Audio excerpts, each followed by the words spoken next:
नमस्कार दोस्तों, आपका हमारे YouTube channel AK47 online classes में आपका हार्दिक स्वागत है। मैं सरदार सिंह यादव आज आपके सामने एक नया टॉपिक लेके आया हूँ, वर्गमूल। इससे पहले वाले अपने जो भी वीडियो आए थे उसमें अपन ने बात की थी वर्ग। यहाँ अपन बात करेंगे वर्गमूल की। देखो, सबसे पहले अपन बात करते हैं कि वर्ग होता क्या है। तो देखो दोस्तों, वर्ग का मतलब होता है दो समान संख्याओं का गुणा। दो समान संख्याओं का गुणा क्या कहलाता है? वर्ग। दो समान संख्याओं का गुणा क्या कहलाता है? वर्ग। जैसे मैं 2 को 2 से गुणा कर दूं तो कितना आ गया? 4। इसका मतलब 2 का वर्ग कितना हो गया? 4। दो समान संख्याओं का गुणा क्या कहलाता है? वर्ग। 2 को 2 से गुणा करते ही कितना आ गया? 4। 2 का वर्ग कितना हो गया? 4। जैसे ही मैं 5 को 5 से गुणा कर दूं तो कितना आ गया? 25। इसका मतलब 5 का वर्ग कितना हो गया? 25। अब देखो, ये तो हो गया वर्ग। दूसरा आता है वर्गमूल। दूसरा क्या होता है? वर्गमूल। देखो, समान संख्याओं को गुणा करने पे कितना आया? 4। इस 4 का रूट कर दूं मैं, इस 4 का रूट कर दूं तो कितना आया? 2। तो देखो, गुणा करने पे जो भी मान आता है उसका रूट द्वारा मूल मान प्राप्त करना क्या कहलाता है? वर्गमूल।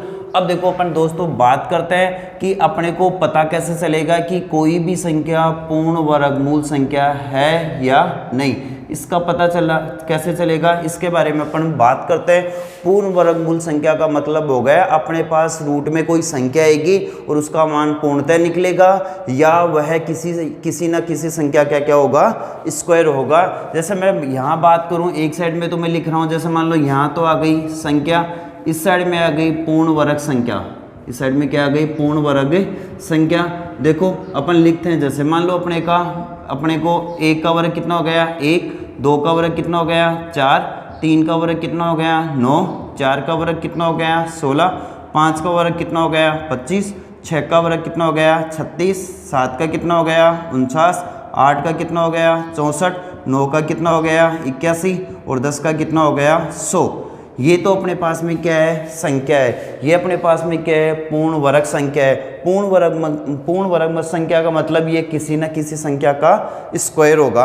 अब देखो दोस्तों, एक अपन उदाहरण लेते हैं। जैसे मान लो अपने पास 125 44 आ गए। कितना आ गया? 125 44।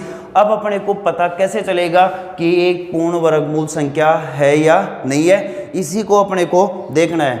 देखो, ये अपने पास संख्याओं का क्या गया? वर्ग। अब ये अपने पास वर्ग है ना, तो यहाँ से एक चीज निकल के आती है कि कोई भी संख्या पूर्ण वर्गमूल संख्या तभी होगी। कोई भी संख्या पूर्ण वर्गमूल संख्या तभी होगी जब उस संख्या का इकाई अंक, देखो कितना आ गया? 1 4 9 6 5 6 9 4 1 00।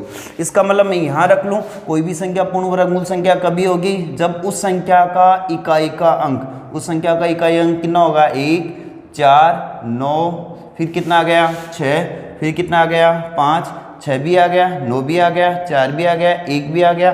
फिर देखो लास्ट में अपने को क्या लेना है? वह सम जीरो। देखो, कोई भी संख्या पूर्ण वर्गमूल संख्या तभी होगी जब उस संख्या का इकाई का अंक कितना होगा? 1 4 9 6 5 वह सम जीरो। लेकिन देखो, मैं एक बात करूं, जैसे मान लो अपने पास में यहाँ से कितना आ गया? 24। इसका इकाई का अंक कितना है? 4। और अभी अपन ने देखा था जिसका इकाई का अंक 4 होगा वह एक पूर्ण वर्गमूल संख्या होगी। लेकिन देखो, यहाँ से 24 पूर्ण वर्गमूल संख्या नहीं है, तो अपना यहाँ नियम फेल हो गया। इसी में बात करते हैं इकाई का अंक 1 4 9 6 5 व सम जीरो होने के साथ साथ अपने पास एक चीज और देखनी पड़ेगी।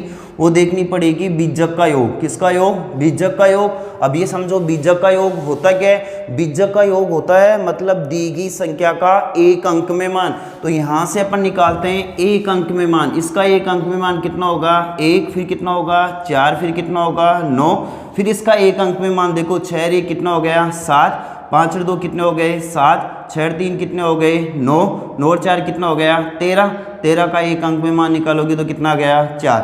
6 और 4 कितने हो गए? 10। 10 का एक अंक में मान निकालोगे तो कितना आ गया? 1। 8 और 1 9, यहाँ से जोड़ोगे तो कितना आ गया? 1। ये क्या होता है? बीजक मान। तो देखो, अपने पास बीजक मान कितना आया? 1 4 9 7, फिर 7, फिर 9 4 1 9 और 1। ये अपने पास में क्या आ गया? इकाई अंक। ये क्या आ गया? बीजक का योग। अभी अपन ने एक संख्या लिखी थी, जैसे मैंने लिखा था 125 44।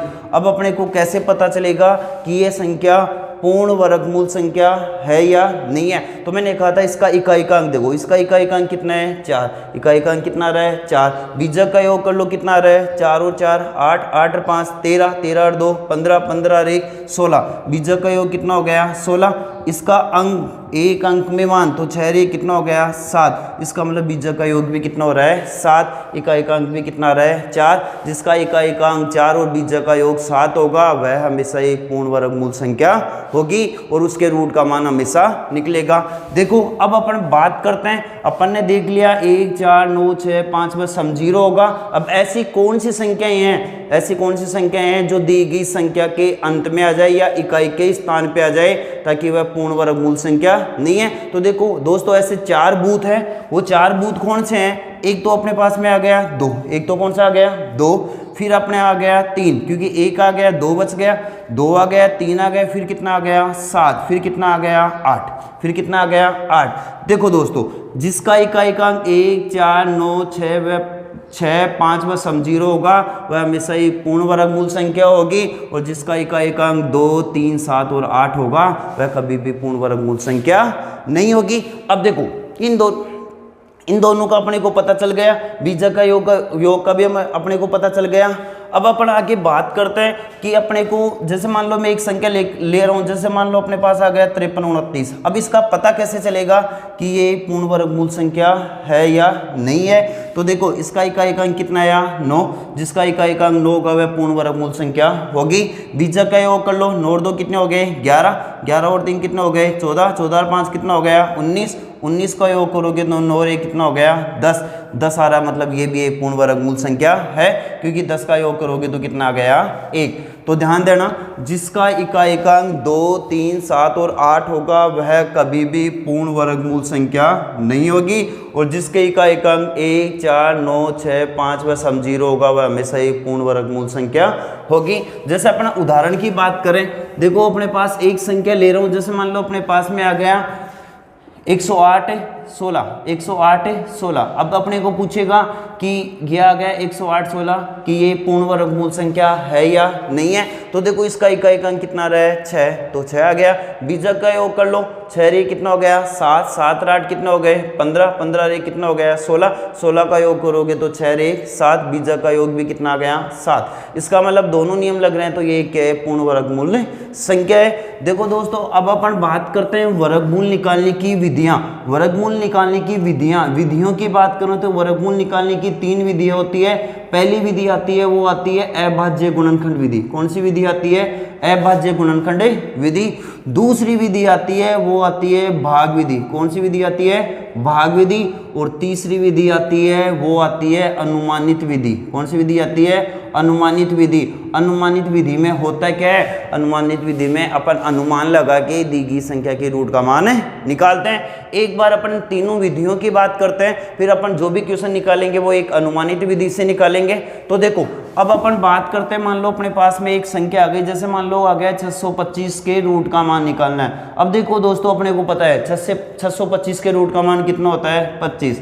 इसका मान अपन सबसे पहले अभाज्य गुणनखंड विधि से निकालते हैं। तो देखो अभाज्य गुणनखंड विधि कौन सी होती है, अपन ने पहले पढ़ा था अभाज्य गुणनखंड विधि में होता क्या है, सबसे छोटी संख्या का भाग देते हैं। तो यहाँ से किसका भाग दोगे 5 का, 5 का भाग दोगे तो कितना आ गया 125, फिर 5 का भाग दोगे तो कितना आ गया 25, फिर 5 का भाग दोगे तो कितना आ गया 5, फिर 5 का भाग दोगे तो कितना आ गया 1। अपन क्या पढ़ रहे हैं वर्ग। वर्ग का मतलब कितना होता है 2, घन का मतलब कितना होता है 3। तो दो संख्याओं के जोड़े बनेंगे, इन दोनों का जोड़ा बन गया तो कितना आ गया 5, इन दोनों का जोड़ा बन गया तो कितना आ गया 5, और 5 को 5 से गुणा करते ही कितना आ गया 25। इसका मतलब ये विधि कौन सी विधि कहलाती है अभाज्य गुणनखंड विधि।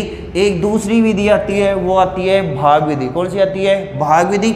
भाग विधि क्या होती है, देखो जैसे 625 के रूट का मान निकालना है तो भाग विधि में होता क्या है, इकाई के अंक से दो संख्याओं के जोड़े बनते हैं। तो इन दोनों का क्या बन गया जोड़ा। अब कितना बच गया 6। अब करना क्या है, जिस संख्या का भाग दोगे उसी संख्या से क्या करना पड़ेगा, गुणा करना पड़ेगा। अगर मैं यहाँ 2 का भाग दे रहा हूँ तो गुणा किससे कर रहा हूँ, 2 से कितना गया 4, अपने को कितना चाहिए 6। यहाँ कितना रखना पड़ेगा, 2 नहीं रखोगे तो यहाँ रखना कितना पड़ेगा, देखो यहाँ से रखना पड़ेगा आपको 3, तो गुणा किससे करोगे, 3 से तो कितना गया 9। इसका मतलब मान क्या हो गया, ज़्यादा हो गया। ज़्यादा हो गया तो अपने को रखना कितना पड़ेगा 2, गुणा किससे करोगे 2 से तो कितना गया 4, भाग कितनी बार गया 2 बार। यहाँ से जोड़ लो, 2 और 2 कितने हो गए 4, 6 में से 4 गए तो 2, यहाँ से कितना गया 25, जोड़ा आ गया 25। अब करना क्या है, मैंने बताया था जिस संख्या से गुणा करोगे उस जिस संख्या का भाग दोगे उसी संख्या से क्या करना पड़ेगा, गुणा। यहाँ अगर आप 5 का भाग दोगे तो गुणा किससे करोगे 5 से, तो इसको 5 से गुणा करोगे तो कितना गया 225। यहाँ कितने आ गए 5, यहाँ क्या बच गया 0। इसका मतलब आंसर कितना गया 25। यह विधि कौन सी विधि कहलाती है, भाग विधि। और एक तीसरी विधि आती है, वो आती है अनुमानित विधि। अनुमानित विधि में होता क्या है, देखो अनुमानित विधि में होता है जैसे मान लो अपने पास कितना गया 625, कितना आ गया 625। देखो इस 25 के रूट का मान कितना होता है 5, 25 के रूट का मान कितना होता है 5। अब अपने पास कितना बच गया 6, तो 6 से पहले स्क्वायर देखो, 2 का स्क्वायर कितना होता है 4, 3 का स्क्वायर कितना होता है 9, तो 9 तो क्या हो गया ज़्यादा हो गया ना।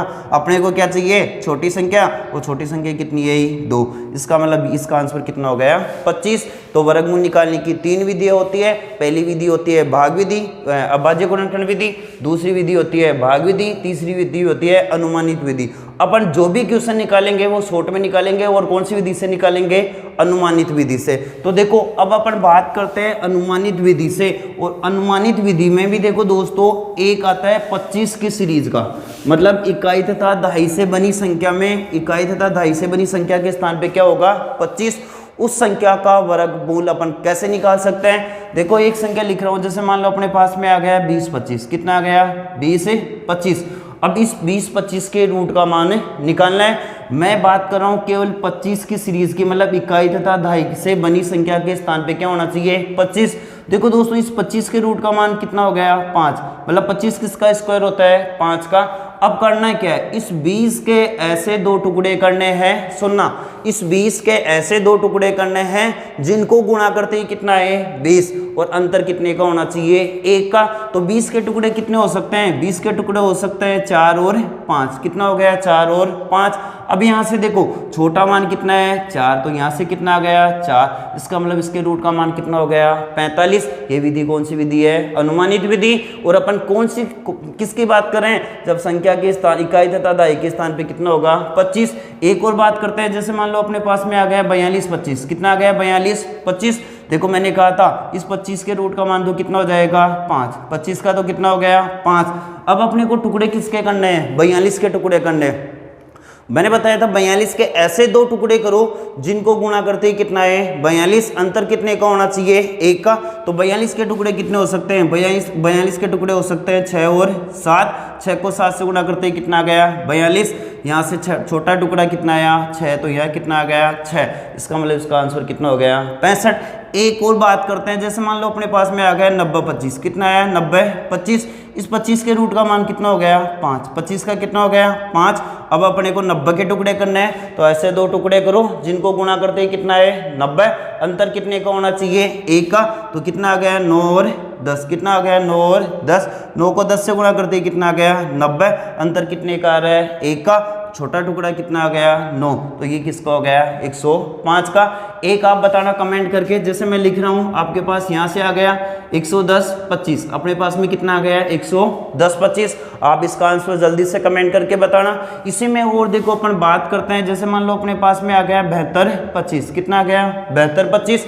देखो इस 25 के रूट का मान तो कितना आ जाएगा 5, 25 का तो कितना हो गया 5, अपने पास कितना बच गया 72। तो 72 के ऐसे 2 टुकड़े करने हैं जिनको गुणा करते ही कितना है 72, अंतर कितने का हो 1 का।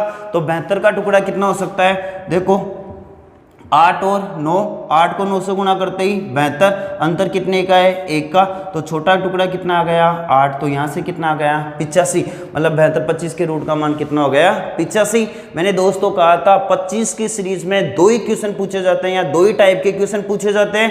पहले टाइप के क्वेश्चन की अपन ने बात कर ली, करना कुछ ही नहीं है। एक और देख लो फिर बताता हूँ, जैसे मान लो अपने पास में आ गया 30 25, कितना आ गया 30 25। इस 25 के रूट का मान कितना होता है 5, 25 के रूट का मान कितना होता है 5। बात करें 30 की तो 30 का टुकड़ा कितना होता है 5 और 6, 5 और 6। यहाँ से देखो छोटा टुकड़ा कितना है 5, यहाँ से कितना आ गया 5, इसका मतलब इसका आंसर कितना हो गया 55। 25 की सीरीज का एक टाइप का क्वेश्चन हो गया। इसी में अपन बात करते हैं कि 25 की सीरीज में दूसरे टाइप का क्वेश्चन कैसे आता है। देखो दोस्तों उसको भी देखना समझना क्या है क्या नहीं है। जैसे मान लो मैं यहाँ से रख दूं, जैसे आ गया 16 0 4 25, इसके रूट का मान निकालना है। देखो इकाई तथा दहाई से बनी संख्या कितनी है 25, इसमें भी कितनी थी 25, इसमें 25 थी तो देखो 25 का तो कितना हो गया 5। फिर इसके अपन क्या कर रहे थे टुकड़े। दूसरे टाइप का क्वेश्चन 25 की सीरीज का कैसे हल करोगे। देखो इस 25 का तो कितना हो गया 5, इस 25 का तो कितना हो गया 5, यहाँ से क्या है 0 तो देखो 25 का 5 हो गया, 0 का क्या गया 0, और देखो 4 का स्क्वायर कितना हो रहा है 16 तो यहाँ कितना आ गया 4, इसका मतलब इसका आंसर कितना हो गया 405। और देखते हैं जैसे मान लो अपने पास में आ गया 36 6 0 25, 36 6 0 25, इस 25 के रूट का मान कितना हो गया 5, 0 का कितना आ गया 0, 6 का कितना हो गया 36 तो कितना आ गया 6, इसका मतलब इसका मान कितना हो गया 605। इसी क्रम में देखो अपन एक और बात करते हैं। जैसे मान लो अपने पास में आ गया 81 9 0 25, 81 9 0 25। देखो इस 25 के रूट का मान तो कितना हो गया 5, 0 का क्या गया 0, अब 9 का कितना हो रहा है 81 तो यहाँ से कितना आ जाएगा 9, इसका मतलब इसके रूट का मान कितना हो गया 905। इसी क्रम में देखो अपने पास मान लो एक क्वेश्चन और आ जाए। जैसे मान लो आ गया 49 7 0 25, इस 25 के रूट का मान तो कितना हो गया 5, 0 का क्या हो गया 0, 7 का स्क्वायर कितना हो गया 49 तो कितना आ गया 705। ये हो गई 25 की सीरीज की बात। अगर दोस्तों आपको मेरा वीडियो अच्छा लगे इसको ज़्यादा से ज़्यादा लाइक शेयर और सब्सक्राइब करना ना भूलें। जय हिंद।